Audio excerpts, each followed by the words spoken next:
So welcome back to the Subaru blog. So today we have measured all the bearing clearances through the shaft line and they look good with the oversized bearing. I didn't really have any doubt, but it's always worthwhile just to check. And then I've started the assembly of the connecting rod. So here we've got, just been measuring, we've got our Manly Turbo Tough I-beams, got some fastener and assembly lubricant. These were actually torqued from factory with lube pre-thread on the threads.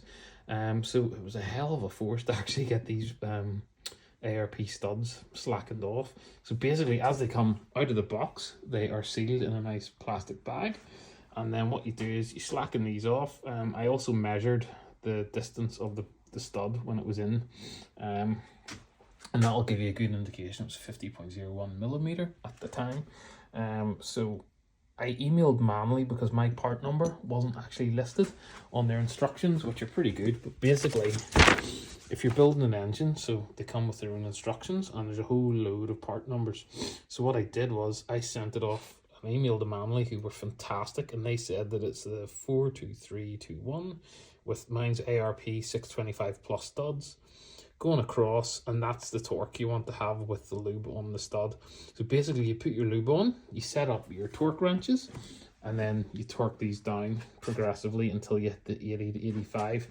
And it said on my sheet that these left the factory with 80 Newton meters, and boy did it feel it. So as I say, I slackened this off, gave the inside of the conrod a clean, basically wiped it down, get all the preservation grease oil off it, and then I've actually gone ahead and installed the shell bearing. So you can see here's the chamfer, and here maybe, so there's the two shells where they meet in the middle, and also there, and this is your load bearing surface here and also here. So that one has now been kind of set up. I haven't tightened these, so what I'll do is, it's just to get them on, just snug them up with a ratchet. I'll put that back in the box just to keep it clean in the plastic cover, and then I'll go and slacken off and fit the bearings on the other three. The block is good. I've actually installed the bearings and taken the measurements with the bearings on.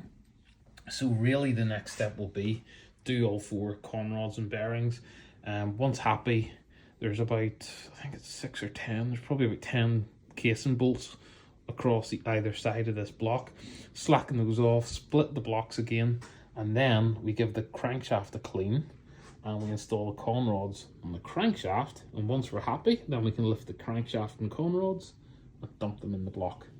So far so good. So it's a very slow, methodical stage, but it came back to this time last year, if you followed the blog, where we had all the crazy readings, and these were the measurements of the block at the time, and that let me discover that things weren't quite right. So now this time I've measured them twice and they've all been coming back good. So off camera as well, what I did, I couldn't wait, I put the shell bearings on, I got the crankshaft and I set it in, and then I gently put the second case half together with it sitting vertically, and actually was able to turn the crank by hand, which I wasn't able to do the last time because obviously it was nipping and it was just like far too tight.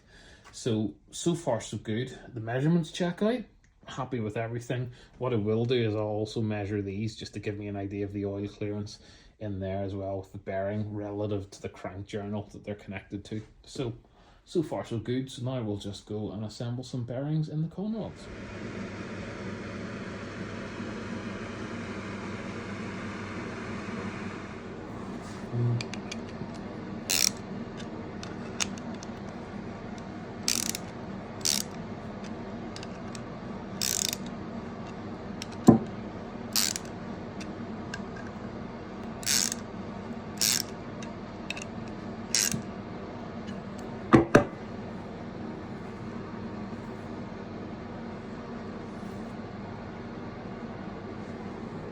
Okay, so for today, I've put the bearing shells in all the conrods. These are actually the main big end bearings, which I've now removed.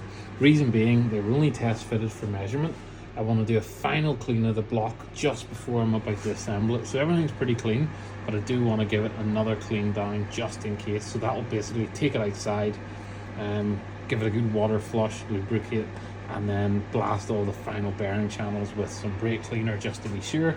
Compressed air, make sure it's dry, and then get those clean bearing shells into here. Clean the crankshaft, which is pretty clean already and it's preserved. We'll give that another clean. I've blown through all these oil channels that supply the bearings. And once that's ready, we'll get the connecting rods on, and then we'll set it in, O-rings on the block, and bolt it all up. So I like to take my time at this. It's a bit of a dry run. As you can see, it's there's a lot to go, so why rush it, you know, just do it right.